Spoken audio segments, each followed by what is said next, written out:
I was watching Kyle Kulinski of Secular Talk. He was talking about the horrific labor bill. Now, Argentina is passing this law that says, again, companies can force their workers to work 12 hours a day. Companies can pay their workers in kind, which means instead of paying much of their wages in money, they can pay them in food. The issue that Kyle Kulinski and others are not looking at is that why would anyone go and work for companies in these conditions? And indeed, there's nothing in the bill that says people are forced to go work for these companies. There's nothing in the bill that said companies must force workers to work 12 hours a day, or they must pay them in kind. They're just saying that companies may do that. They're giving them the freedom to do that. And of course, in a perfectly libertarian society, you're free to conduct relations with others on your property.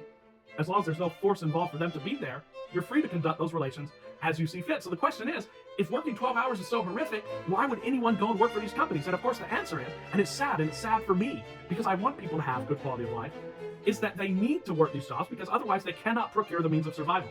And we have to ask not why this archaic law is coming into being now that seems so cruel. We have to ask what led to this. Remember, 200 years ago, 100 years ago, Argentina was the most wealthy country in the Western Hemisphere. They had already developed a capital base. They had attracted manifold investment.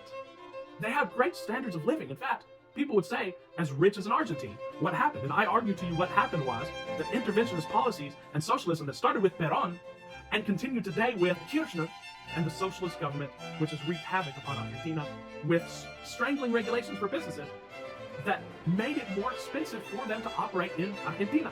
So what happened?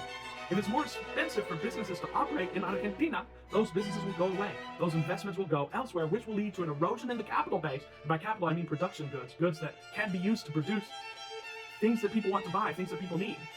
They left that country. Therefore, procuring a livelihood became more expensive. And so 2 years ago, not only could you not go and work 12 hours a day at a company, you couldn't work any hours a day because there were no jobs. People who were graduating from universities with PhDs were not even able to find jobs in Argentina. That is due to socialism. That's due to an erosion in the capital base. So what does Javier Milei know? He knows that in order for Argentina to come out of this economic crisis, he has to unleash the forces of the free market. So people will be able to contract with companies.